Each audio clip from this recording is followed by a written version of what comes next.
My clock. Maybe some others joining us, but we'll go ahead and get started. Thank you to everyone who's joining us tonight.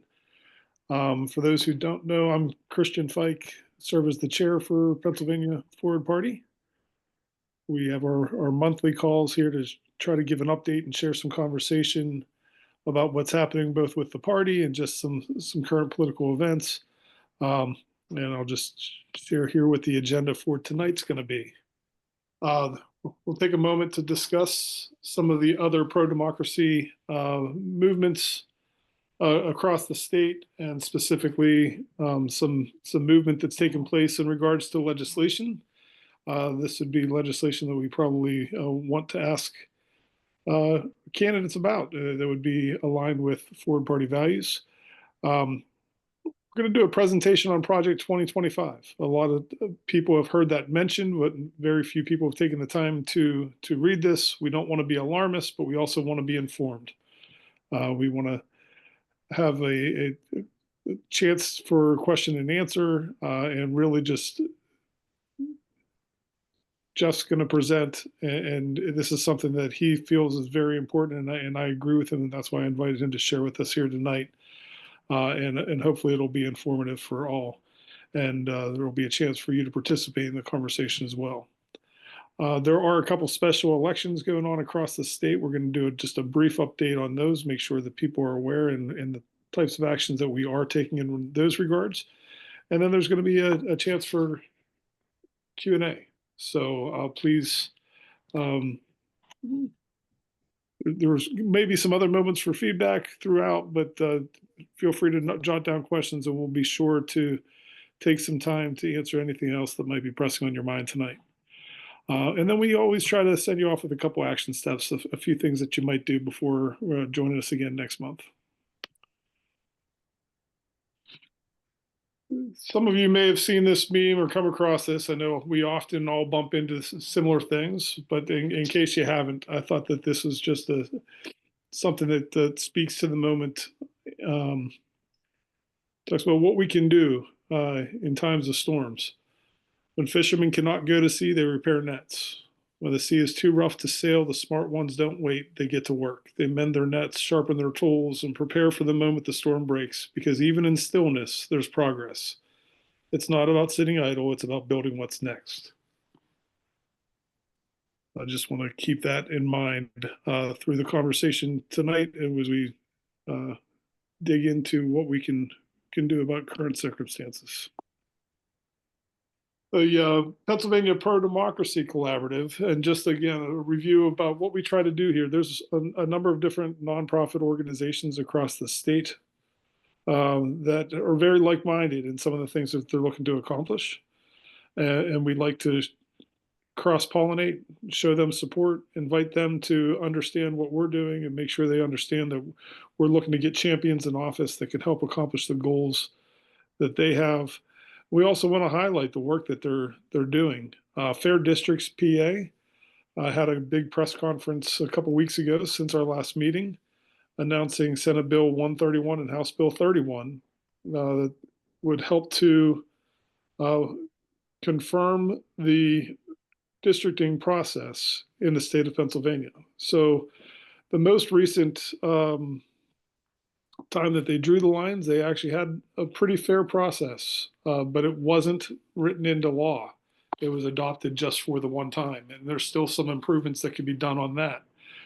The Senate bill and House bill is going to help elevate that to the next level and make sure that our legislators are held to this process, something that's going to be fair, and make sure that the voters are represented equally, or in a way that they get to choose who's legislating them rather than the legislators kind of choosing who their voters are. If there's anyone else on this call that does work with Fair Districts and wants to speak to this or attended the press conference, I'd be happy to pause and let anybody else chime in here. But I do encourage you to visit the Fair Districts website and to show them support, and to ask your legislators if they're going to be supporting these bills. That's part of what we can do, and part of how we identify what races we want to key in on and recruit people to run. When we see good legislation that's going to promote good government, we know that those are places where we need champions in office to help get those across the finish line. Likewise, March on Harrisburg is another organization. One of the big pushes this year is on the gift ban. This is something they've been working on for years. They've made a lot of progress recently. Giftban.org will help show you a few steps that you might be able to take to help support their efforts there. This is to help end corruption and make sure that our legislators are not being bought. We all have witnessed where this has been happening at times across the country. And we're really encouraging people to take action to hold their legislators to this gift ban. There is a pledge that we're asking legislators, or that March on Harrisburg is asking legislators to sign, and I would encourage you to take a look at that and see if that is something that aligns with your views and that you might take action to ask your legislators to sign on to that. And a couple other ways to get involved if you go and visit thegiftban.org. Last one I'm going to highlight for today, and I don't really have any updated information. Ballot PA continues to work on open primaries and making sure that all voters have a chance to participate from the beginning of elections rather than having to wait until the general election. That means independent voters or people registered with third parties such as Forward, Green, Libertarian have a chance to help choose those who move on in the election process. Certainly, since they're using our tax dollars, we think that this is something that we should all support and encourage, and something that helps to give a greater voice to those who are looking outside of the major parties. So I'd encourage you to look and see the work that they're doing there.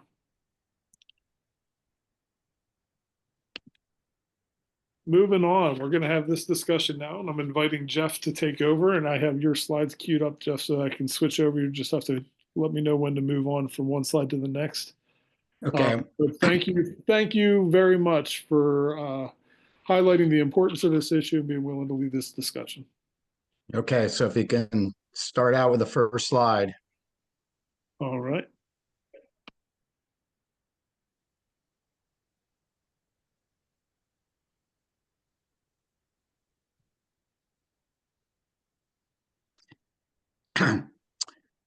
Okay, so for those that don't know me, my name is Jeff Grisewood. I'm the Northeast Regional Chair. Not a lot of people up here, but we're trying to keep things going. And we're going to go through and talk about Project 2025. Now, we're going to try and keep this very limited. It's a 900-page document, so we're not going to be able to go through all of it. If you want to go to the next slide.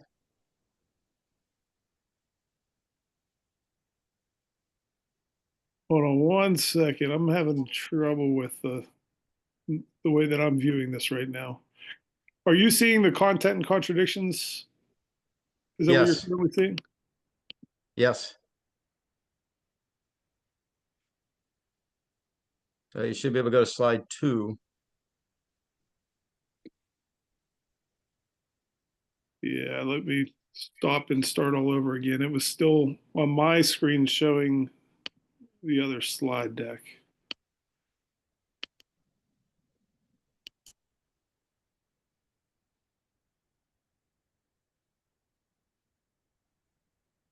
Okay, so we're on slide 1 right now. Yeah.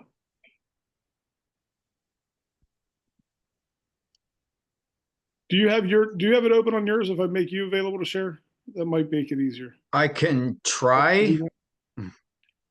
Sorry for the delay here, folks. I'm not quite sure. How do we shift over to mine? Do you know? Yeah, that I can do easily.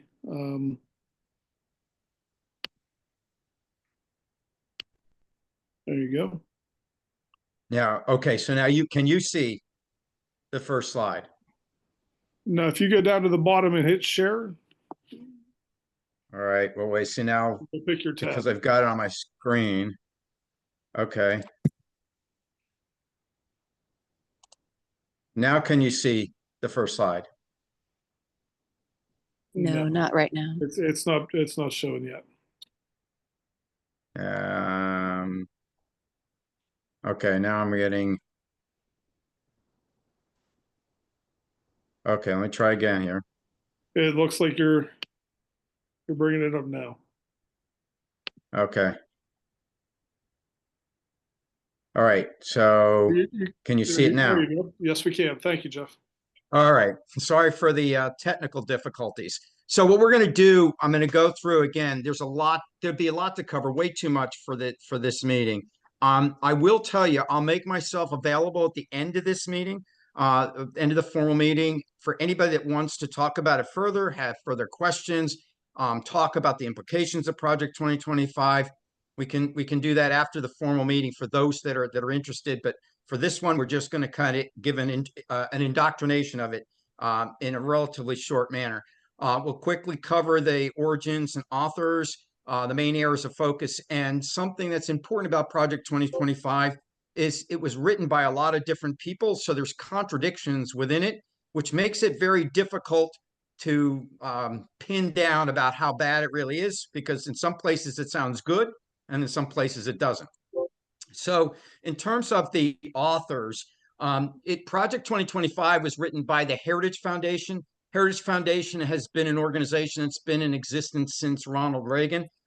Steve Miller, you probably have heard his name, Deputy Chief of Staff, very instrumental as one of the authors. The other author that's very well known is Russ Vought, and you may have heard him. He's the head of the OMB now. So they have people within the White House that are extremely familiar with Project 2025, and that becomes very evident in terms of how it's being rolled out. Now, most of us remember last year when Project 2025 was raised, it was seen as being very unpopular, and so Donald Trump really distanced himself from it. In fact, he actually said it's really bad. He says it's written by the radical right, and he said the radical right is as bad as the radical left. Interesting. So it is true, by the way, he did not write it. It wasn't written by or for his campaign. When you read Project 2025, they didn't know who was going to be president, so they just refer to the next conservative president. If you listen to Ron DeSantis's campaign, if you listen to J.D. Vance, they were very familiar with Project 2025. They actually could speak to it better than Donald Trump. But let's be honest, we're implementing Project 2025. So when you look at, Donald Trump had certain campaign priorities.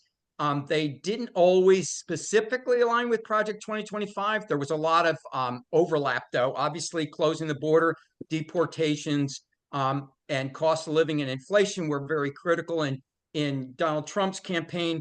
The cost of living and inflation is not heavily discussed in Project 2025. In fact, it's really not discussed at all. There is a section on immigration, but if you look at the executive orders that have come out, about 2/3 of them, the last count, were related to Project 2025. Again, not all of them. Obviously, the Gulf of America was not in Project 2025. Now, there's a number of different focus areas. I'm not going to read all these. I'll give you a chance to take a look at it. They're not laid out necessarily in this manner. It's a little bit helter-skelter. Thanks to Rachel for kind of grouping them together. I went and gave her a listing basically chronologically, but these are the areas of focus. If you were to go through and read Project 2025, this is what stands out at you. The other thing I would say about Project 2025, it's hard to talk about it in pieces because there's an overall aim from it when you read the whole overall document. So I'm not really going to be able to give you much flavor for this discussion, but I certainly could talk about it, after the formal meeting here tonight. A very big part of Project 2025 is the pro-life agenda. That is scattered throughout the document. If you look, and it became very obvious to me when I was reading it, that this is the primary goal for Project 2025, implement the pro-life agenda. There's a lot of other things that are going along with it, but this was the primary goal. This is the main objective. The couple of things that I really want to point out that are really important, that second bullet, um, when you say define life as conception to death. Now, what they're saying in that is that you have to treat an embryo at point of conception the same thing, the same way, with the same rights that someone, 2 years old has. So in terms of if there are issues, you have to treat it just as if there were issues with a 2-year-old. So that has a lot of implications in terms of how we would operate going forward when you look at that particular definition. I would not be the least bit surprised if it eventually comes out as an executive order. They're holding back on this because I think the pro-life agenda is the one that's going to go and get people really stirred up. And so they're kind of getting the other things in place to be able to go deal with this when it actually happens. There's basically, they're doing whatever they can to kill abortion and promote pro-life. And they, in terms of women's health, they're not terribly concerned about it. You can see on bullet number 4, reversing the FDA approval of medication for abortion, reversing the Emergency Medical Treatment and Active Labor Care Act. That's that's going to have impact on women's health. And then the bullet underneath that, enforcing the law that prohibits the mailing of every article, instrument, substance, etc. in there. That is an act. It's called the Comstock Act. It's back in the 1880s that it came into place. It's not enforced now except for illegal abortions. This would be enforced all of the time. You have to start thinking about all of that's what's implied with that. It's not just mail order drugs, it's instrumentations that are used for it. And one of the things that you have to recognize is when if you have a case where a fetus dies in the woman, they need to take a procedure to remove that dead fetus. That is technically an abortion. And I would suspect that the equipment that would be needed for that might be very difficult to be obtained by hospitals. So it has a lot of implications when you look at that. And by the way, those things, those issues have come up in the very conservative states, Georgia, Florida, Texas, Louisiana. They've had these issues. They're not highly publicized, so you don't realize. But if you look at it and go Google it, you'd find out that there's been issues where they have run into problems because people have taken these definitions and applied it, and then basically trying to hold women accountable. The other thing that you can see in this is essentially the religious element and the structure. Very clear in terms of what they consider the only acceptable family structure is a father, a mother with children. And divorce is not acceptable. And they plan, if you look in there, second item there, I'm not going to read all those. You can get the general gist as you read through that. The second item, though, enforcement through the tax code. So they intend to penalize anybody that's not a father, a mother, and a child. There's parts in there. I didn't include everything, but there's parts in there that talk about outlawing no-fault divorce, those kinds of things. Now, a lot of this is not necessarily federal; it's state. So it's not going to happen necessarily that quickly. But if you've listened to the news, you'd find that there are states like Oklahoma again and Texas and Florida. They've been implementing parts of Project 2025, and that's why they have a much stricter view in terms of these kinds of situations than maybe Pennsylvania, New York, and New Jersey. And the last thing down the bottom, reform the Medicaid and work requirements. They're not very specific on that. I'll tell you one thing about Project 2025. When you go through it, it did not anticipate Elon Musk. So they had a process they were going to go through. There were entities that they were going to look at. There were suggestions made, but Project 2025 didn't go out there and say, close this agency immediately, dismantle this completely right away. There were suggestions, but we're going way past that we're operating much faster, I think, than Project 2025 actually anticipated through Elon Musk's work right now. Here's some additional, characterizations in Project 2025. Again, the first two are pretty obvious. If you want to get a gist, it kind of gave me the sense of let's bring us back to the 1950s or earlier. All of the progress we've made in civil rights in the 60s and beyond, basically they want to undo that. They want to kind of continue to enforce that second to last quote gives you an idea about how they want to basically enforce religion upon us, their particular religion, by requiring time and a half, which basically the intent is to have businesses shut down on Sunday. They used the word Sabbath, but they basically said Sunday, unless there's a formal Sabbath, obviously recognize the Jewish religion and recognize for Saturday. But basically it's Sunday, and we're going to pay more for it to try and encourage businesses to close on Sunday.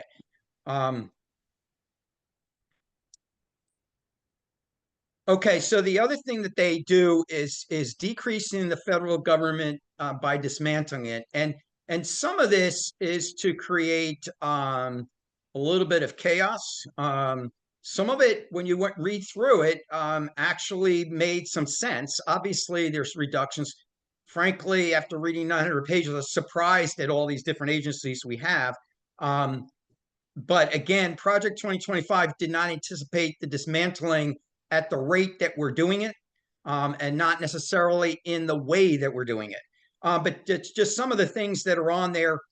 You've kind of heard, for example, on the second one, they're reforming FEMA to shift the spending to states and localities. You probably have heard the mention of, well, we don't think we want to have FEMA pay for emergencies anymore.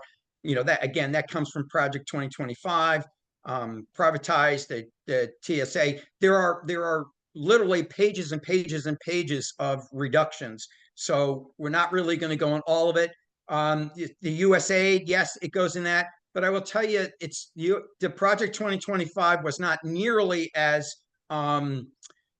critical of U.S. aid as Elon Musk was. So I think you can clearly see Elon Musk's view, and in the order that he went after, the places that he went after really was more to shift to his take on things.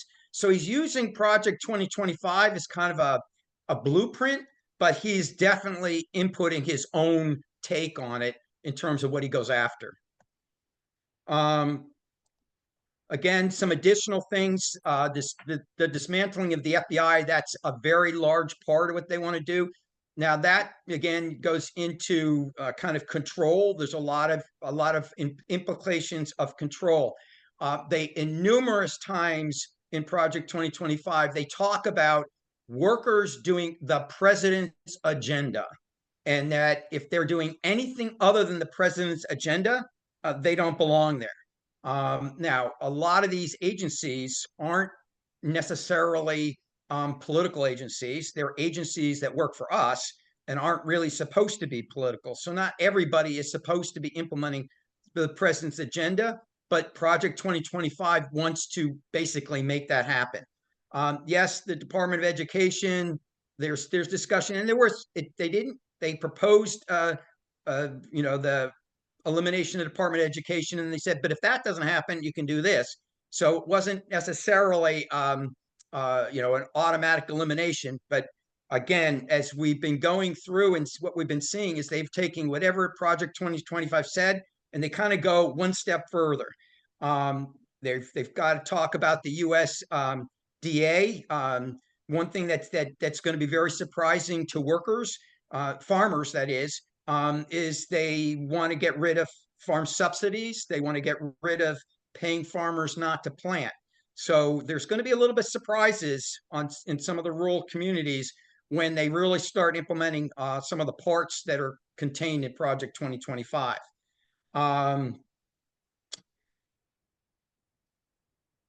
Then there's the other thing they really go after is the environmental regulations, anything that really is tying them down. This is just a small list.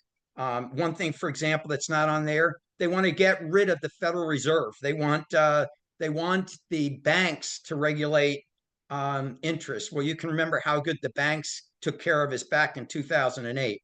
So these are just, this one is, there's a huge emphasis on trying to pretend that the climate isn't changing.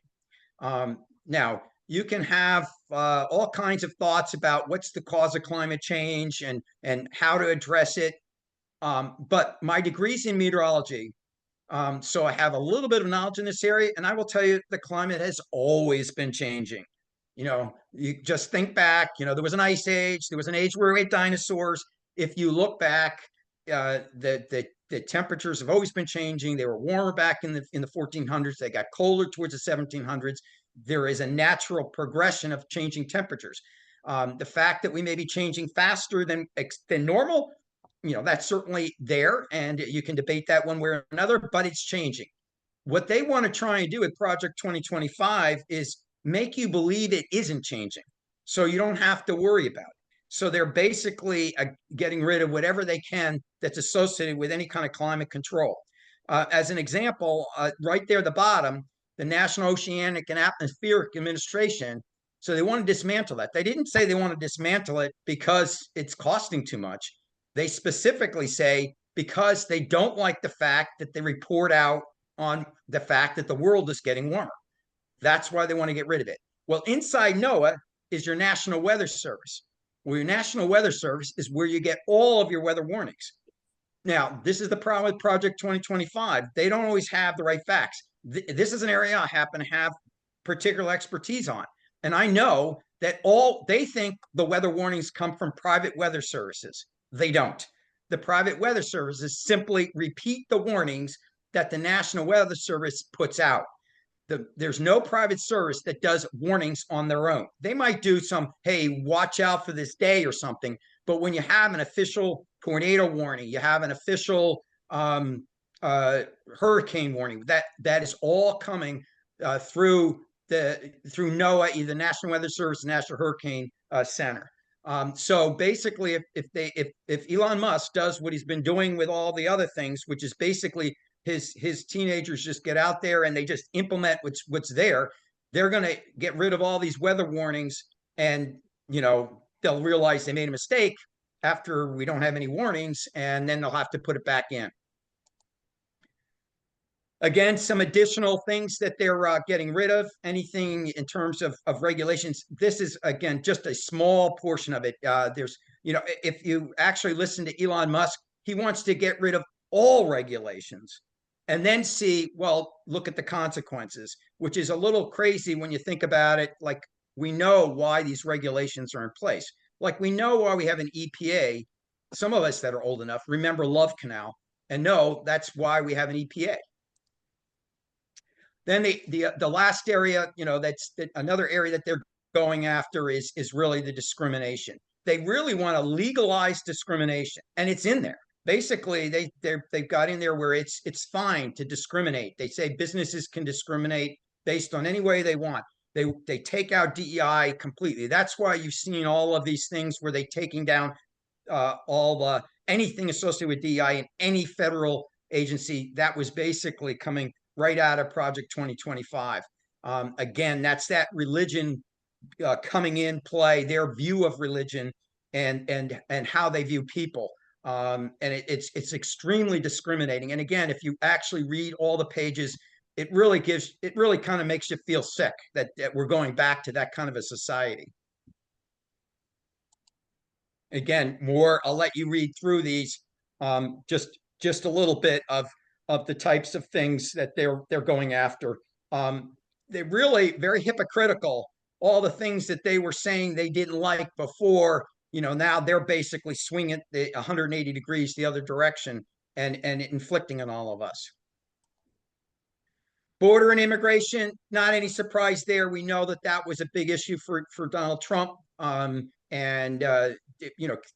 things there just strengthen the language. In terms of may being turned to shall be detained. I will tell you, they're already having problems with that because they're realizing they don't have enough space. So they're finding that they're the same problems that all the other administrations had, that it's not as easy as they thought. And so they're getting a little frustrated because they're not making the progress that they thought they're going to be able to make. And the bottom line is we don't have enough facilities to hold all these people, and that wasn't really well thought out through Project 2025. Again, a few more items there in the border and immigration. You've probably heard about the H-2 visas. That's their agricultural workers. That's very important to us. And that's we're going to see cost increase. We're going to end up on food, and you're going to find obviously food rotting in the fields if we don't have enough people to ultimately pick the crops. Nuclear arsenal. So one of the things that they really are pushing, increasing the nuclear arsenal, getting rid of treaties that they have, doing more testing. And I'll tell you, testing increases the radioactivity in the atmosphere. Again, my background. And it will all have an increased background radiation exposure if they start testing again. And one of the things that concerned me the most through all of this is kind of this thought process that you can actually conduct what's called a tactical nuclear war, which is basically saying, I'm going to just use nuclear weapons a little bit. That realistically, that it's too easy to escalate, and pretty soon you've got the full-blown, everybody launches all their nuclear weapons, and obviously there isn't anything left at the end of that. So it's a little concerning about their emphasis on nuclear weapons. Okay, so I wanted to kind of talk about the contradictions. As I said, it's not a case that it was a hard document to read, because in some cases you look and say, oh yeah, that makes perfect sense. And then you read, 50 pages later, it says just the opposite. So and that's because it was written by a lot of different people. So some people were good and some people weren't. Some people believed in the Constitution, some people don't. So you had parts that were fine, and this is one of them. The president must inform the Constitution and laws, but you can't proclaim new law unilaterally, namely through executive orders.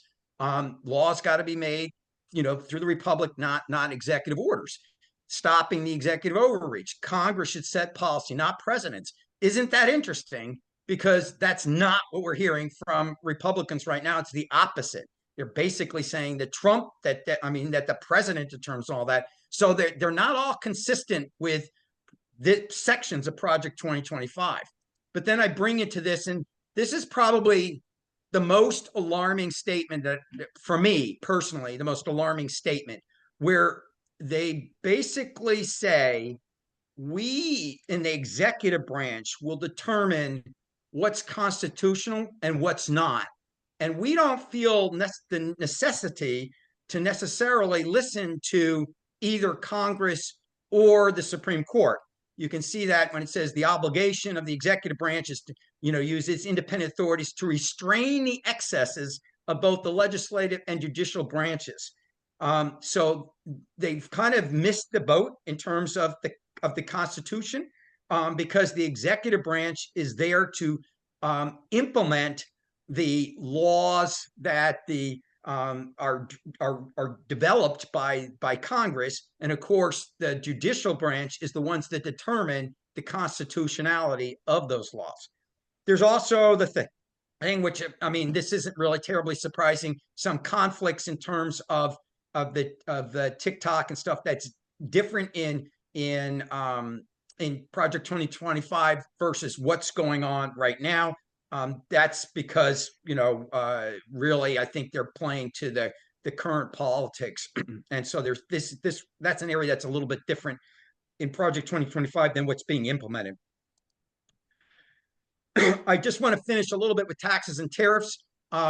This is clearly designed to go and help businesses and the rich. So what they want to do is they're proposing there's a whole bunch of taxes against business they want to drop or eliminate. But for the rest of us, they want to simplify the tax code, and you have this two-tiered system of 15 and 30%. the key there is they eliminate virtually all the deductions, all the credits, and all the exclusions. So if you want to find out the impact, go back to your tax last year, the adjusted gross tax, adjusted gross income. That's the line that you applied either the 0.15 or the 0.30. And by the way, the break is at the point where you've paid like your Social Security. Last year, I think it was 168,000. I don't know what it is this year. There's a number where after you make more than that, you don't pay additional Social Security tax. That's the break point where they go and say, well, now you're paying a 30% tax. By my calculations, anybody who is making less than $700,000 a year would be paying more tax. So this is clearly a shift of tax burden and making the people who make, a middle and lower class income, even some of the, you might even claim some of the upper class income, but the lower upper class income will be paying, so that the very rich basically benefit. And of course, tariffs. In Project 2025, there's two different arguments. One argument is limited tariffs are good. Another argument is no, we shouldn't have any tariffs. Nobody in Project 2025 proposed across the board tariffs. So again, that's clearly a Donald Trump specific thing that he's doing completely on his own. Okay, so that's the overview. Again, there's lots more. I'll be happy to stay around at the end of the meeting and talk about the implications. But I'll open it up right now for anybody that might want to say something. And what do I need to do? I'm going to hit stop share. Okay. Perfect. Yep. If you hit stop Okay. share. And thank you for those who were commenting along as Jeff was presenting. And Jeff, thank you for being able to distill 900 pages in basically 20 minutes there. I know you covered a whole lot of information. One of the first question that was posed, Emily, you might need to clarify. I just want to make sure I get this right. Are there any specific plans or references of how it might impact our state? Pennsylvania? No, I'm sorry. I meant state with a capital S, like Department of State. Department. Okay, thank you. Yes, there's a whole section in the Department of State. We didn't go through all of that. The USAID, that part of becoming underneath the Department of State, that's in Project 2025. There's a lot of talking about redoing. What they want to do is get rid of a lot of the current state workers and replace them with political appointees. I should say one thing I didn't mention in Project 2020 in my presentation, but it's an important element, is this overall goal to get rid of as many career civil servants and replace them with political appointees that are loyal to the president. So I think, you hear a lot of the downsizing. The downsizing isn't really to reduce the numbers. The downsizing is to get rid of career civil servants so they can replace them with political appointees. How do I know that? Well, you can't downsize an organization without knowing what positions you can actually delete. And you can't use the Twitter philosophy of just get rid of everybody and get rid of a whole chunk and it's fine, because you can't substitute like an IRS agent and say, well, we've cut too much in CIA, so this IRS agent is going to go over to work in the CIA. It doesn't work that way. So what you're going to see is they're going to overcut, and then they're going to say, oh, but we cut too much. We need to bring people in, and those are all going to be the loyalists so that they can take control. And the State Department was a critical element. They really want to go after the State Department. Thank you. Yeah, I've seen that, and that's interesting because I know you were saying that USAID was really a target of Elon Musk, but it sounds like it also was kind of partially included in Project 2025. Yes. Oh, it was. Yeah, he didn't come up that one on his own. They talked about having cuts. The difference was that they were going to be a little more surgical in their cuts. it was going to go over to the State Department, review it, and kind of scale back on certain things, not like take a hatchet to it like Elon Musk did. So Elon Musk kind of used it and really went well beyond what was originally proposed in Project 2025. But it was a target. USAID was a target. So do you know if they're kind of okay with completely hatcheting diplomacy altogether? What are their plans for gathering intelligence? I mean, like, who would do that kind of activity under this plan? It's the intelligence is kind of interesting. I'm not really sure what they're doing with intelligence, because they say they want the intelligence agencies to work the president's agenda. So I'm not exactly sure, what that means, because a lot of these intelligence agencies are gathering information. So I don't know. I think the president's agenda should be to keep us safe. If he has a different agenda, I'm not sure what it is. So they don't go into a lot. But it's basically to do the president's agenda, and they don't say what that specifically is. So you're kind of left guessing. Now, again, they had to be careful. They couldn't put too much in Project 2025 because then the cat's out of the bag, and then they really wouldn't be able to have implemented it. So the idea is give enough. It almost seems like it's in code that, get enough so people know what we're really saying, but the rest of the people won't really pick up on it. And the State Department is a confusing one. You can obtain Project 2025, the whole thing online. Just go, you can look it up, you can download it. I mean, I've got it. If you want to give me your email address, I can mail you the whole Project 2025, and you can read the State Department section for yourself if you like. Thank you so much. This summary was incredibly useful. Thank you for doing this. You're welcome. So I want to jump down to Eric's comment, and I give you a thumbs up along with some others who have joined you. I do believe that our priority here at Forward, we need to look at reforms and how we get the voice of the people amplified. And we want to still talk about current events and current news. And this certainly highlights a lot of the things that people have witnessed over the last month since we were last together here on this call, and things that we can expect to see continued to be implemented. And it helps us to relate and talk with people in our community and engage those who might have interest further with political reform, make sure that their voices can be heard, and how to make sure that we protect democracy. So I do understand your caution and what you put there, Eric, and I'm with you. And just wanted to kind of address part of why we're taking the time to have this conversation and why we think it's important. And then I want to circle back to Rachel. I'm not sure if you're in a position to be able to come on mic or not. When Jeff and I first talked about his concerns, and he shared about this, and I invited him to take this meeting to present, we talked about maybe doing this as like a point and counterpoint, because there are certainly some things nestled within Project 25, to Eric's point and Rachel's points, that seem reasonable or seem like things that some people might want to see implemented. And that's also part that, in my opinion, I think that might be part of the game. So if they can get agreement and get support.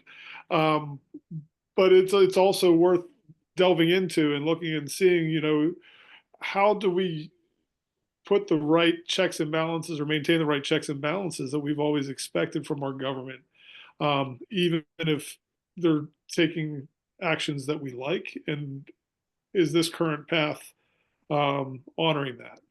And what other things should we be considering as we're engaging these conversations with people to make sure that, good government is what we protect and defend moving through this next year and throughout this next administration. So with that comment, Rachel, are you in a place that you are able to jump on at all, or did you want to comment to any of?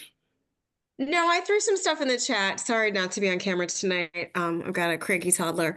But I think I just, like you were saying, there is a point counterpoint to some of these things, and it's not that everything even proposed is always a bad idea, but there's clearly overarching tones, preferences, biases, and then the implementation, one could argue, is going worse than even what they thought 2025 would be as far as the Constitution or the separation of powers or, law. But it's what people wanted, crash and burn, slash and break things, that's what's happening. And so there's an argument, like Brian said, for the failure on the other side to present a viable alternative instead of just defending the institutions as they are. And lots to be learned. And I think Forward is in an incredibly good position to sell our brand. We just really got to get together, get organized, and get it out there.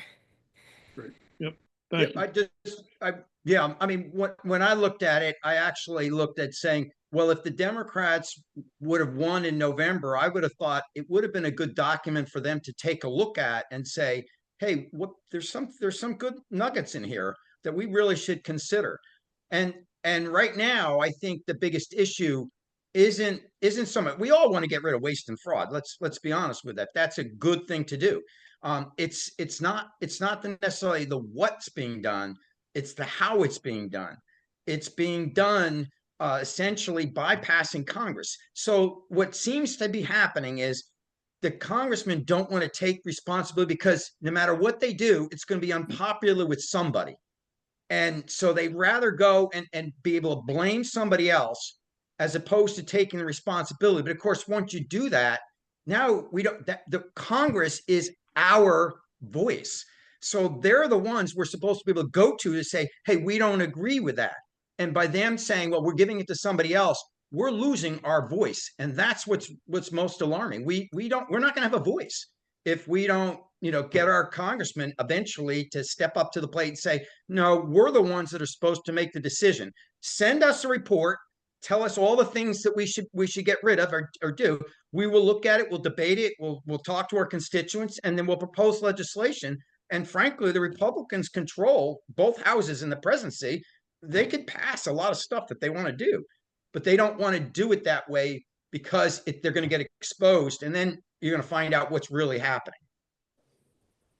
Well, thank you. We're going to continue having this conversation after we get through the rest of the agenda. So please, if you continue to have some thoughts or questions, we want to continue. Jeff has offered to stay on beyond.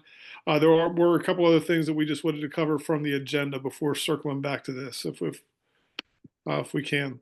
So I want to ask Brian to come on for just a minute, and that he's a little surprised by this. We talked about it earlier in the week, but I didn't tell him specifically that I'd be asking him to share. But we have a couple special elections in the state of Pennsylvania, and the communications team is taking some action to engage. Just a little overview. We had some conversations with people who were potentially going to be candidate in the state Senate election. And decided not to run. We have a conversation with someone who is going to be running in the state house race to consider whether or not the state party might be endorsing them. So there may be an opportunity that we'll be able to support someone in that race, and hopefully there will be a chance, even if we don't endorse them, that people here will take a look at his campaign and consider whether or not they want to get behind him and support him. But part of how we do this, the communications team, is beyond just any interviews that we do as an executive team. We'll be sending some surveys, and I'll let Brian talk about how that works and what we do in special elections and with other elections as well.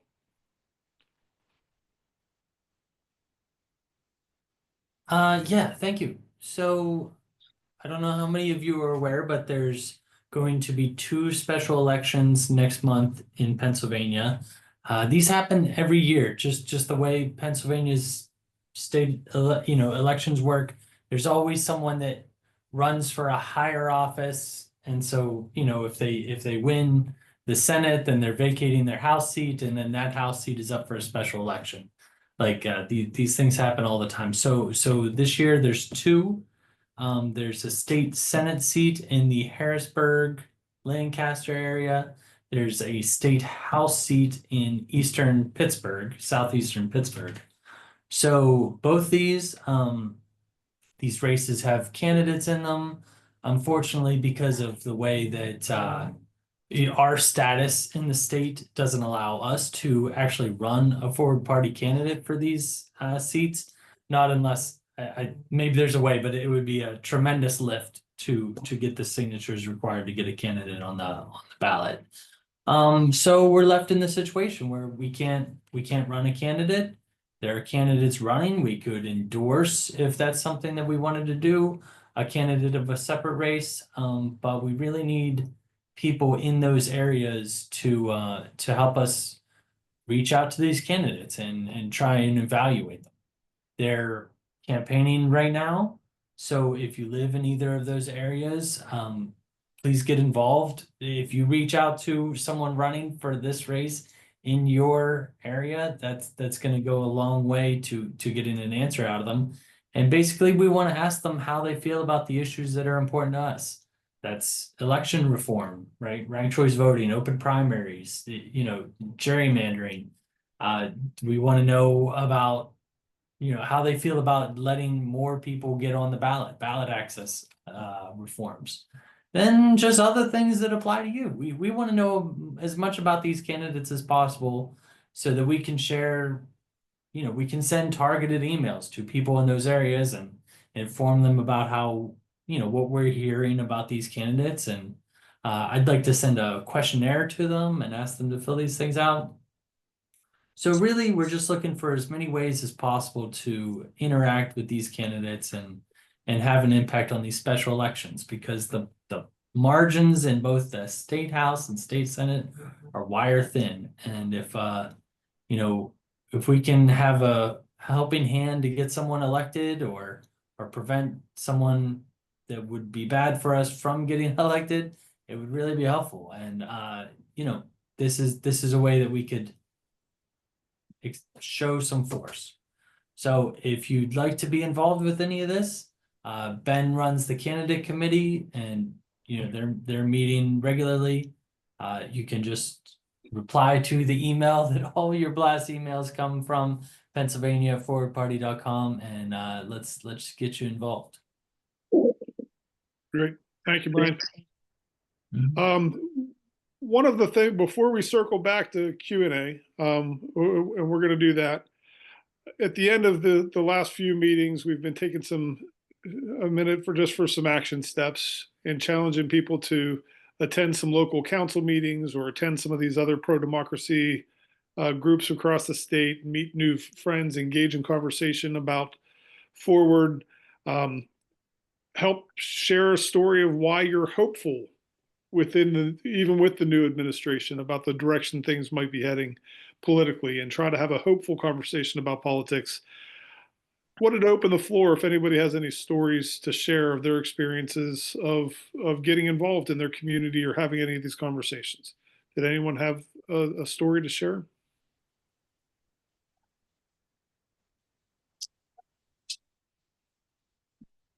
I ask you, I'm just going to continue to challenge you with those same action items as you leave here this month. And hopefully someone might come back next month with a story to share of a planning commission meeting, a council meeting, a conversation in a coffee shop or with a neighbor. Let's get involved in our communities. These are the ways that we're going to be able to find engagement with potential candidates. These are the people who might work on your campaign if you choose to view yourself as a candidate, or you might find yourself working on their campaign, or maybe a friend or coworker of theirs.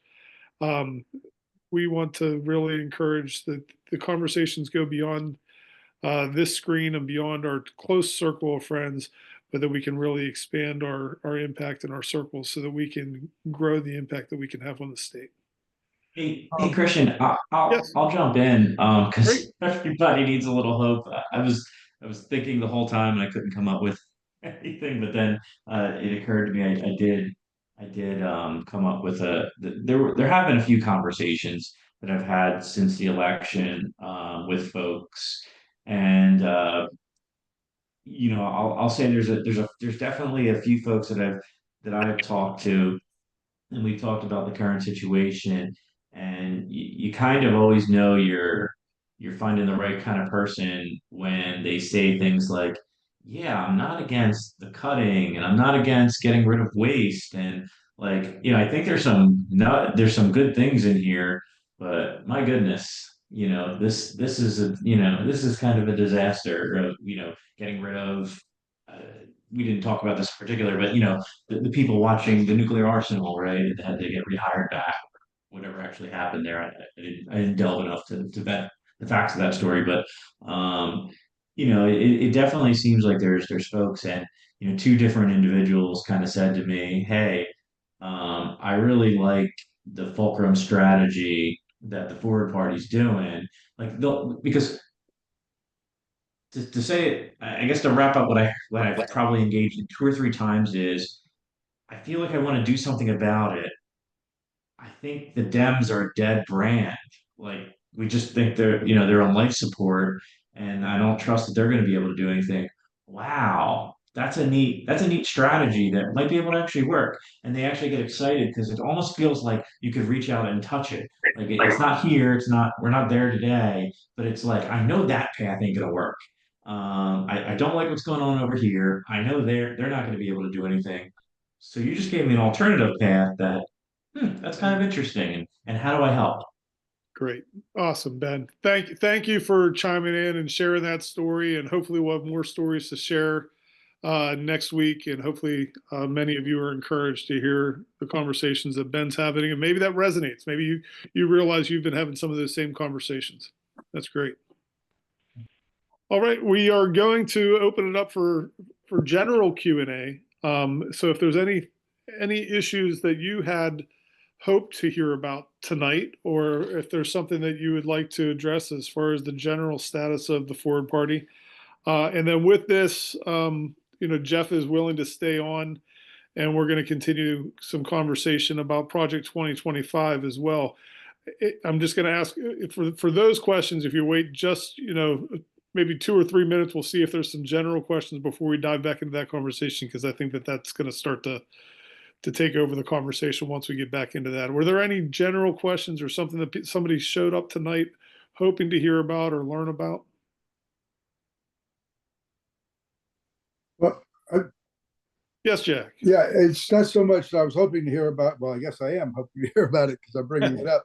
You know, and by the way, Eric, I loved your comment about what the Forward Party is all about with election reform. So do we have any updates? It seems to me that I recall some stuff that was going on in Harrisburg around ranked choice voting and redistricting and whatnot. And is there anything at all? Is there any current status that Ben or Brian, one of you, might be able to share with us on, you know, what's happening now in Harrisburg on the 2 or 3 key tenets of our platform? Well, the House bill, go ahead. Was that, Ben, were you jumping in? Yeah, I was going to say for open primaries, I'm not sure if anybody submitted a new bill to open primaries yet. I'm sure that's going to come sooner or later. For ranked choice voting, and I saw Eva's mention for cities and localities in Pennsylvania, it actually needs to have an enabling act from the state legislature. So a municipality would probably find themselves in court almost definitely find themselves in court if they went and passed a RCV bill by themselves. What they could do it instead is possibly triggering legislation where they recognize that they don't have the ability right now, but should the state legislature ever change, the legislation will trigger and it will automatically go into effect at that point. And also I'm not aware if anybody has submitted that bill in the legislature yet, or to enable it statewide yet. and the Fair Districts one you mentioned earlier. Right. Thank you, Ben.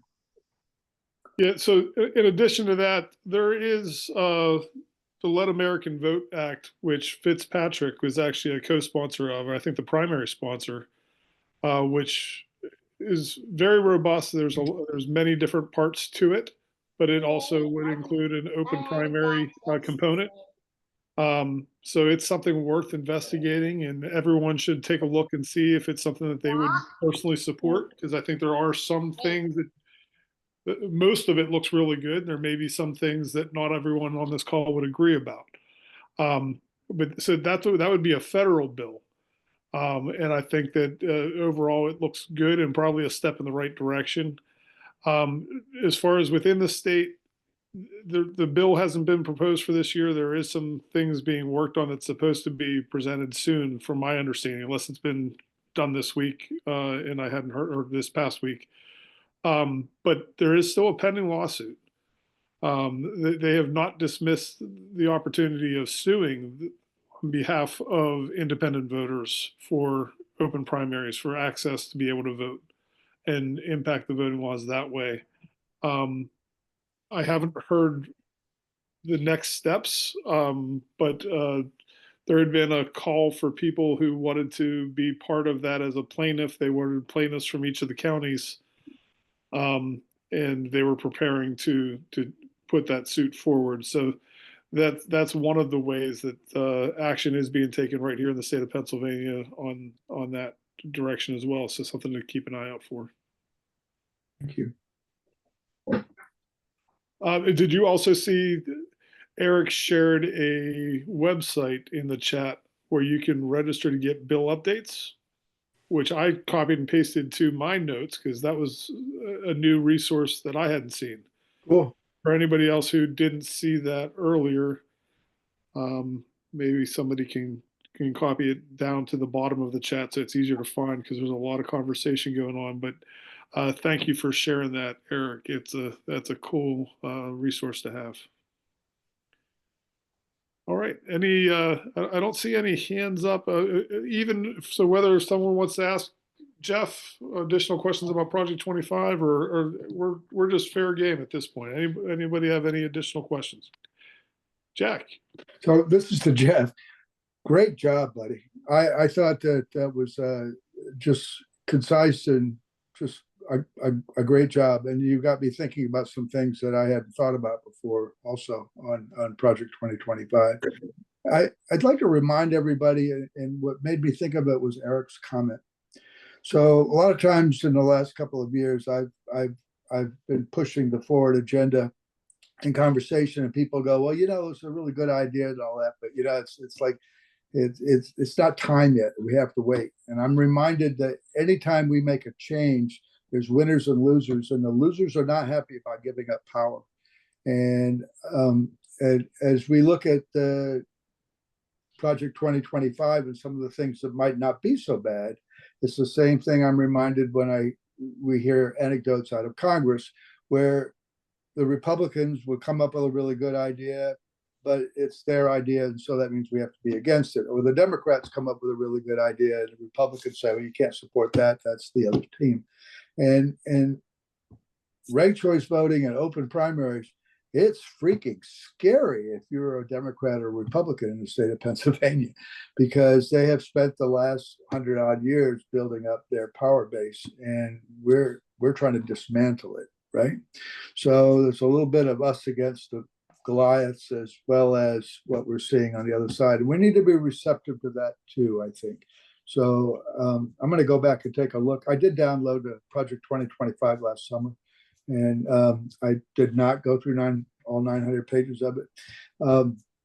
But now I'm going to go back and look at it again, because I'm thinking it's good to have the arguments of what could work and what couldn't work, so you don't look like you're just swiping one way or the other with a sword. That's my thought.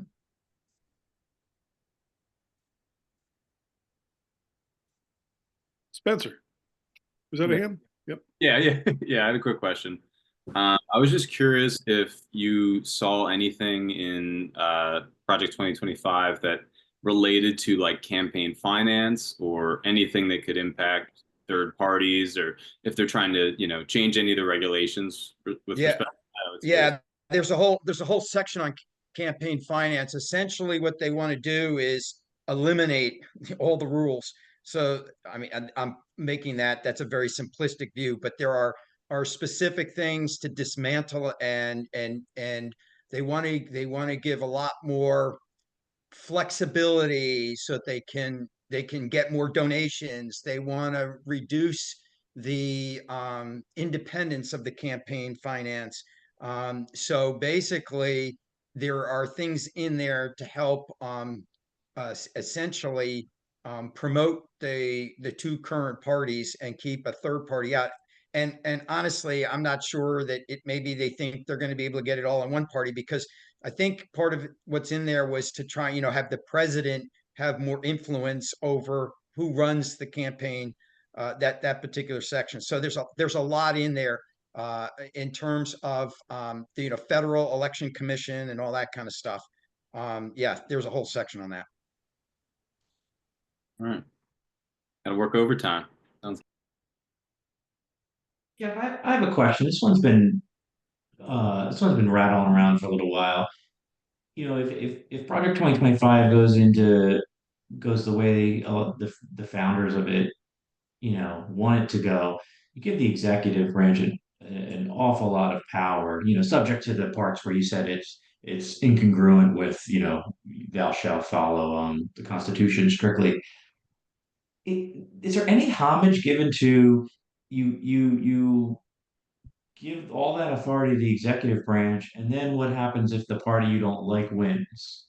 Yes, you have hit the nail on the head.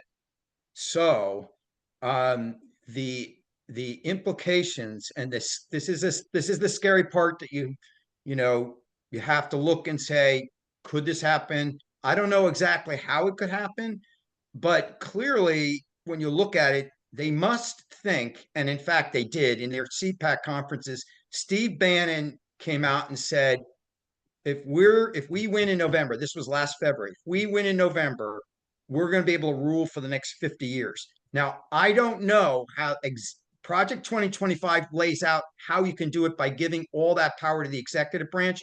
Obviously, it doesn't tell you how do you kill elections. There's ways to do it. One of the things in Project 2025 is have the IRS is going to, in Project 2025, they want the IRS to report directly to the president. Now, why would you want the IRS to report directly to the president unless the president's going to tell the IRS who to audit? So there's some implications in there. And the implications that I go out when I start talking to people about Project 2025 is one of two things is going to happen 4 years from now, because I don't believe the Republicans are going to be able to deliver on their promises. I think the American people overall are going to be very unhappy 4 years from now, one way or the other. I don't think it's going to be all roses like the Republicans are saying. So typically what happens is we swing the other direction. Now, I've talked to Christian about, well, maybe this is our opportunity, so we're not ping-ponging back and forth. But if there is an election 4 years from now, then obviously whoever becomes president can undo everything that's been done and put their own laws in place that are uncomfortable for the party that just left and all the people that supported that party. So either that happens or you don't have elections at all. Those are the only two options. So you know that the way they're doing this is a problem. Yeah, makes sense. Thank you. Emily. Thank you so much. And I apologize because I'm on the go and my phone is dying, so my attention is really split, but I really appreciate the kind of intelligent and reasonable dialogue. I'm sitting here thinking, like, this is what is so attractive to me about the Forward Party and its platform. I was just at the 50501 March today, and I'm a policy person. I'm not a politician, so I know that this question will probably come off as very naive and childish. But as I've been kind of watching what's happening right now in terms of the essentially like dismantling of government and democracy as we have known it in this country, I've been thinking about what I could possibly do. And the only thing I could think of that I felt would potentially be constructive was to reach out to, identified Republicans nationwide who have any sort of willingness to engage with reason around the principles of democracy and what is and isn't good for the economy. And the first place I thought of that would have such a list of people was the Forward Party. So I know that the agenda isn't specifically about, quote unquote resistance, but I am kind of wondering if you guys think in terms of, channeling people's energy right now. I mean, one of the concerns I had about the march today was that I thought the message was diluted. I thought it was kind of inherently exclusive of conservative leaning people. Are there specific constructive actions? Maybe, So- yeah, you see what I'm Yeah, so- getting at. So Emily, that's one of the reasons I wanted to have this discussion a little bit. Touch base with me afterwards. I'll put on I'll also put in the chat my telephone number so that you can text or talk to me. Yes, I can talk to you. That's one of the ones I wanted to go and say, what can we go do? I think you're dead on. We have to get, you only need 3 Republicans in the House and 4 senators that we have to convert. So we got to find those people who are maybe potentially, persuadable. And then between them and then the rest of the Democratic Congress, they then can file lawsuits that say the executive orders are unlawful. Right now, the Democrats can't do it. You have to have a majority to be able to go file the lawsuits. So I'll leave my number. That's part of what I wanted to do, is talk to the people. I was also working today, and Right. I've gone out specifically. I begin, and what I'm saying is saying, my whole life I've been a conservative Reagan Republican, but conservative Republicans believe in the Constitution, and Project 2025 is dismantling the Constitution. So that's not conservative, and that's the message I'm trying to get out. Ben, Along with this, one of the things you can do individually is go look up the U.S. Congress special elections. There are a couple of them. As I mentioned before we started today, I actually am a distant relative of one of the people running. But yeah, the U.S. House is pretty evenly split. So if we can, if helping the margin narrow even more is probably a good thing in terms of minimizing Project 2025 and also potentially setting up the Forward Party to implement the Fulcrum strategy in future elections. thank you, Ben. Brian? You're on mute. I just wanted to bring the conversation back around to the elections happening this year in Pennsylvania. So, we're at the point that real reform has to happen in politics. If we want to get any of the electoral changes we want or anything, we have to start having office holders in Pennsylvania that want these things. The elections that happen this November, every mayor, every town council, or every school board, every race that's happening this year, you have to register as a candidate now, basically. And if you want to run as Forward Party, you need to change your voter registration very quickly. So if you're at all thinking about that, now's the time to talk with us. We'd like to get you involved. Eva, it seems like you're interested in running for judge of elections. That's awesome. We'd love more judge of elections forward party candidates. Please talk to us about that if you haven't already. I personally, I'd love to see all these federal workers that are being fired right now. I'd love to see thousands and thousands of ex-federal workers running for office in this country this year. So if you know someone that's getting fired from the FBI, say run for sheriff in the town. If you know someone from the Department of Education that's being fired, run for school board, right? If you know someone that's being laid off from, or not, I don't want to use the term laid off, I slipped, fired from, anywhere in the federal government. These are people that know how to serve their country, who know how to work across party lines. They were working for both administrations, and they would make great forward party candidates for office. So please talk to the people around you, find some candidates to run for local elections. We have resources that can help you find those races. Please just reach out. Now's the time to get something going. You'll be very happy that you have something to work for this November. Tune it? I didn't tune it. You might need to tune it tomorrow morning. I think I said Brian, violence in reasonable tune. I think my violence I would allow to. Brian, that's a great idea. Thank you for sharing that. That's the first that I've heard anyone make that suggestion. And wow, it makes a lot of sense. It's not going to be for everyone, but there's plenty of people out there that'll probably be motivated to use their voice and use their experience and could make great candidates. So maybe that's part of our homework as we go away. If you hear people through your social circles that either were those workers or connected to those workers and are frustrated, let's invite them to consider that. Consider whether or not they want to jump in the arena as a candidate and represent people and help fight back against what's happening to them from a different angle. That's a great suggestion, great idea.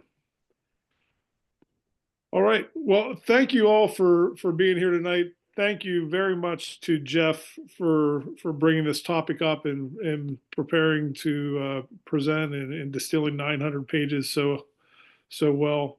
Yep. I thank all of the contributions and conversation. It looks like we got a hand here from David before we wrap up. I don't want to not give you your chance here. Thank you. I'm really sorry. I know I derailed your entire closing, and I didn't No, mean you're to. I just good. didn't realize you were about to close. Bear with me for a second. This is a nebulous thought. This is kind of in response to everything Jeff said about Project 2025, kind of in response to the Forward Party mission and Brian's ideas about recruiting fired workers.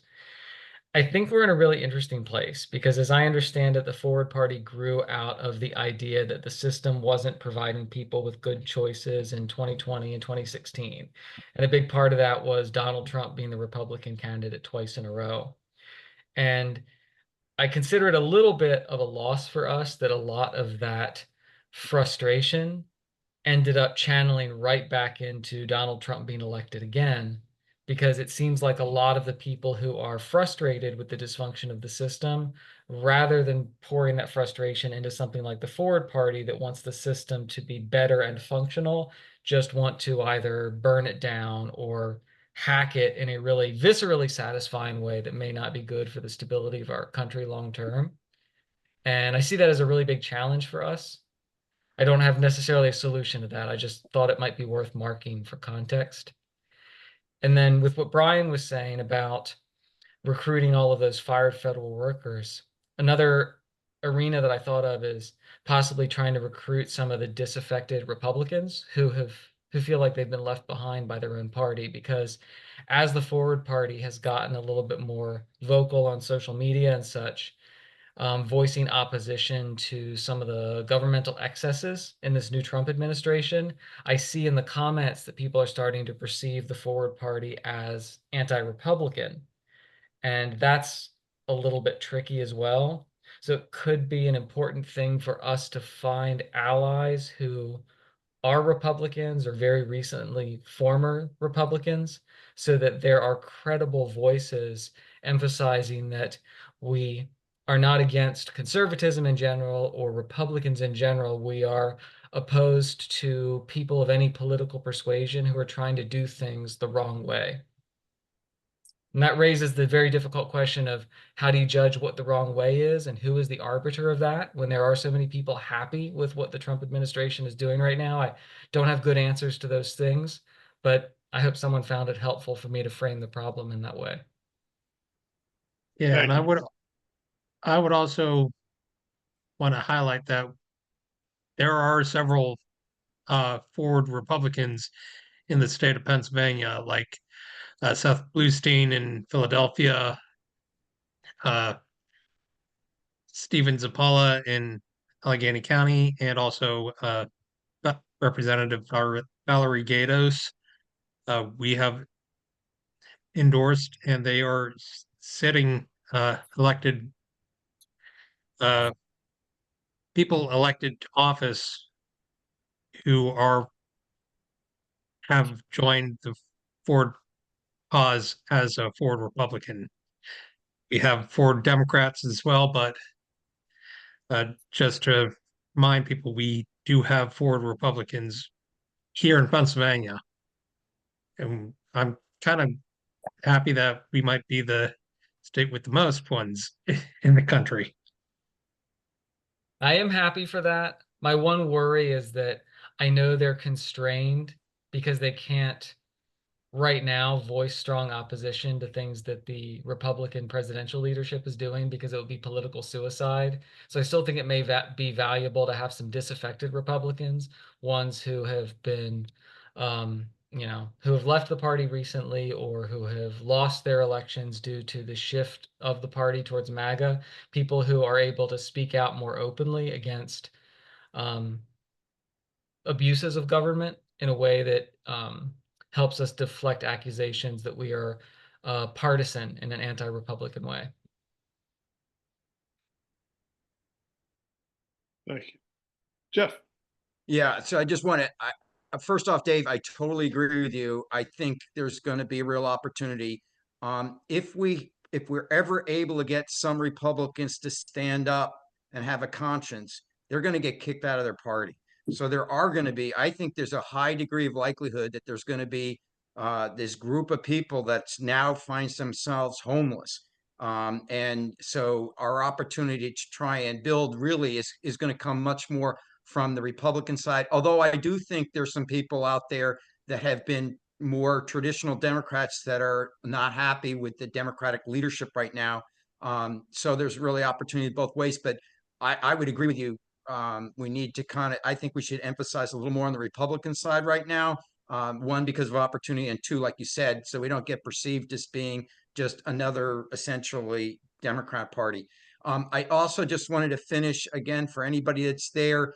If you'd like to have any further discussions on Project 2025, or you want to have some ideas like Emily was saying, like what can we do? Please contact me. I left my name and my email and my telephone number. I'd love to talk to you. I have been working with some groups in terms. I just went to a rally today, and I'm probably very unusual because most people at that rally are from more progressive, but I come out and very clearly explain what my background is and why I'm there and what I'm doing, and it resonates with people. And in fact, I've been able to get in interviews with some local TV and radio stations. So we have an opportunity to get out there now. Hopefully, like I said, I see at some point this is there's going to be a vacuum. Either they're going to win with Project 2025 or it's going to blow up. And if it blows up, there's going to be a vacuum, a political vacuum that's going to result in about 4 years from now. All right. Well, thank you very much. Thank you all for being here for the great conversation. I look forward to working with you to continue to build the Forward Party and make sure that we have a place for people to take action.